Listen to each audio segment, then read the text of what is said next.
Assalamualaikum warahmatullahi wabarakatuh. Halo sobat Grobogan Gokil semuanya, sehat ya untuk hari ini ya. Fitnah hoak soal ijazah Pak Jokowi palsu ini semakin merajalela. Bahkan makin kesini makin parah ya. Seperti halnya podcast ini, Roy Suryo dan kawan-kawan ini, yang juga secara brutal, secara masif itu membuat hoak tentang ijazah palsu Pak Jokowi, Roy Suryo CS. Alhasil kemarin tim pengacara Pak Jokowi itu sowan ke rumah Pak Jokowi dan inisiatif untuk melawan oknum-oknum penyebar isu ijazah palsu. Tentunya hal ini saya sangat setuju. Supaya apa? Supaya mereka itu, para pembenci itu pada jera. Selama ini kan Pak Jokowi diam, nggak melakukan apa-apa. Sekarang kan Pak Jokowi sudah nggak jadi presiden, harus tegas dong. Supaya para perongrong barisan sakit hati pembenci itu kapok gitu ya. Nah, tanpa berlama-lama lagi, berikut adalah video lengkapnya. Jenderal lo, datang aja, jangan ngomong di medsos aja. Iya, datang aja, saya saksi bahwa Jokowi tidak ada terbukti. Atau ijazahnya yang palsu itu keterangannya atau ijazah? Keterangan palsu ini nih, dua-duanya palsu.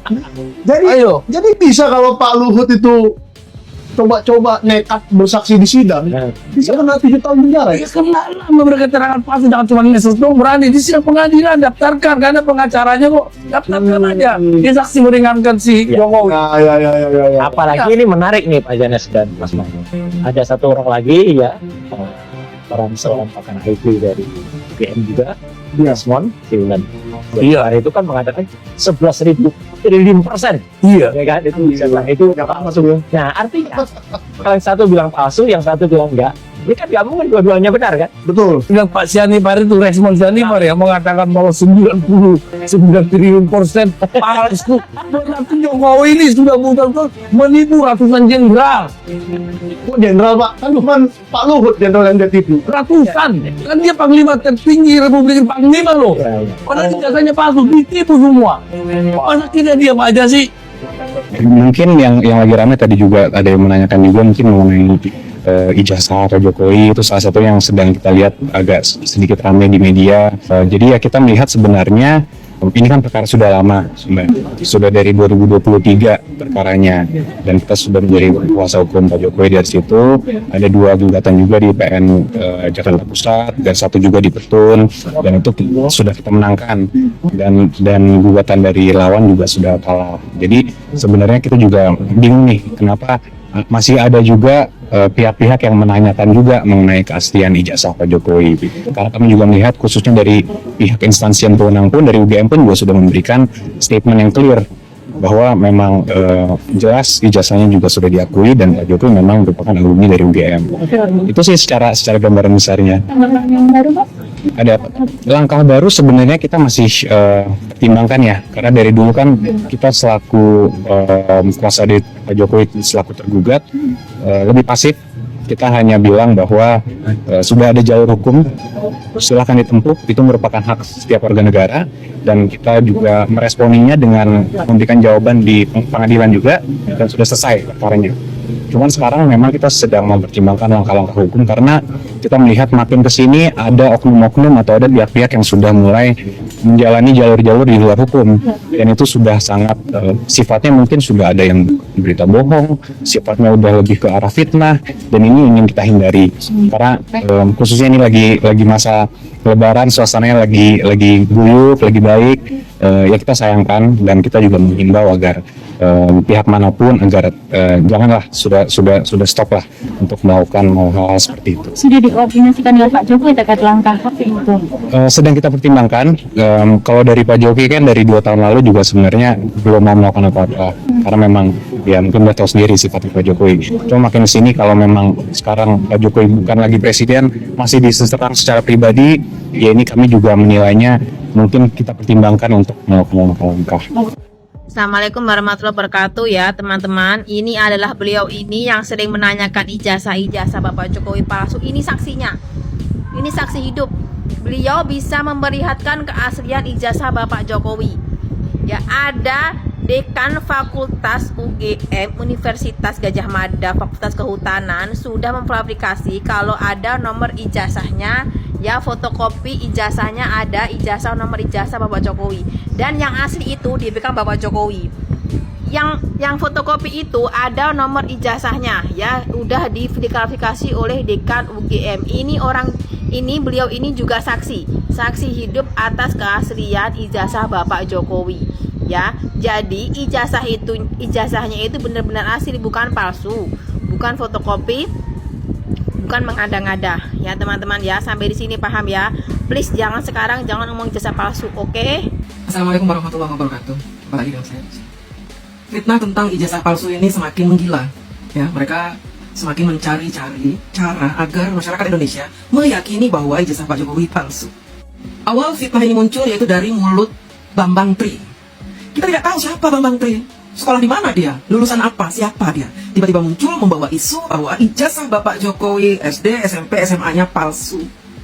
Bahkan dia mencatut nama seseorang alumnus SMA yang katanya Pak Jokowi memasukkan ijazah dia itu. Tapi sang alumnus ini tidak terima. Kemudian dia mengklarifikasi ke publik bahwa nomor ijazah saya tidak seperti yang disebutkan oleh si Bambang Tri itu. Bambang Tri ini memfitnah. Pak Jokowi tidak memasukkan ijazah saya. Pak Jokowi memang lulusan SMA di tempat saya sekolah. Itu awal fitnah bermula. Kemudian saya membuat VT yang menyatakan bahwa ketika ada seorang akademisi mahasiswa UGM yang menyatakan bahwa Pak Jokowi lulusan UGM, maka mustahil bahwa Pak Jokowi tidak kuliah. Karena sudah diakui oleh mahasiswa UGM bahwa Pak Jokowi lulusan UGM. Seperti yang dilakukan oleh Gilbrand itu ya, katakan bahwa Jokowi lulusan paling memalukan dari UGM. Lalu si Rahma ini membuat podcast mendatangkan Bambang Tri. Rahma mengatakan, loh kalau udah sekolah kuliah di UGM berarti otomatis dia lulus SMA dong. Kemudian Bambang Tri ngomong apa? Dia memasukkan ijazah SMA sehingga dia bisa masuk kuliah UGM. Ini tidak masuk akal. Ya, jadi ada kolaborasi antara Bambang Tri dengan orang FPI yang sangat membenci Pak Jokowi karena ormasnya dibubarkan. Bambang Tri ini suruhan orang FPI. Dia ini gak punya pekerjaan, pengangguran. Yang diiming-imingi ratusan juta rupiah asal dia berani mengatakan sebuah fitnah bahwa Bapak Jokowi memalsukan ijazah SD, SMP, SMA-nya. Sampai-sampai muncul pengacara-pengacara dari FPI muncul untuk menuntut ijazah Bapak Jokowi. Ijazah SMA, bukan ijazah UGM. Itu awalnya. Tiba-tiba muncul lagi tuduhan bahwa Pak Jokowi ijazah kuliahnya UGM itu palsu dengan memberikan bukti-bukti. Dulu itu dia kok berkacamata, sekarang enggak. Berarti dia pakai foto siapa nih? Oh ternyata fotonya si A, si B. Disebut nama-nama yang tidak ada hubungannya dengan Pak Jokowi. Kemudian kumisnya pun dijadikan masalah. Banyak orang yang ketika muda ada kumisnya, tua kumisnya rontok banyak. Rambut aja dulu lebat, ketika tua rambutnya botak rontok. Kalau soal perbuluan itu wajar. Kalau dulu ada bulunya sekarang nggak ada itu wajar. Tapi ini dijadikan alasan, dicari-cari. Kacamata pun begitu. Dulu berkacamata, ketika sudah tua tidak berkacamata lagi. Loh iya, kalian belum tahu. Kalau ketika muda kita minus, ya minus 2 misalkan. Kemudian ketika usia kita beranjak tua 45, kita kan mulai, mata kita ini mulai mengikuti keadaan secara alami akan menuju ke plus. Lalu minusnya otomatis akan berkurang. Bahkan hilang minusnya menjadi plus. Dan kacamata baca tidak bisa dipakai. Dipakai kalau mau baca. Seperti saya dulu minus. Dari SD saya minus. Usia saya 45, saya mulai plus. Jadi minusnya sudah nggak ada.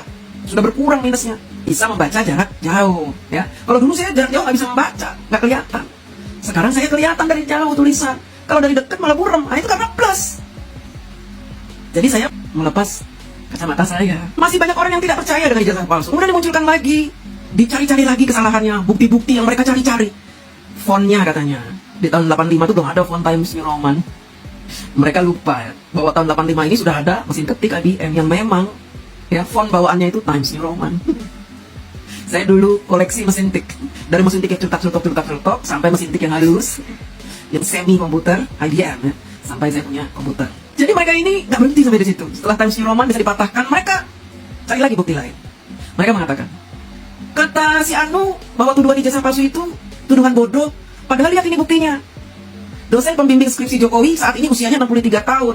Pak Jokowi usianya 63 tahun. Masa usianya sama antara dosen pembimbing dengan Pak Jokowi? Mereka dapat kabar dari mana itu? Ternyata setelah saya selidiki, ya, dosen pembimbing Pak Jokowi itu usia 63 tahun, tapi beritanya di tahun 2014. Mereka potong ya beritanya itu, yang menuliskan usia Pak Jokowi, ya. Padahal itu beritanya tahun 2014. Si dosen berusia 63 tahun di tahun 2014, 10 bahkan 11 tahun yang lalu. Berarti sekarang umur udah berapa? 63 tambah 11 berapa adik-adik? 74.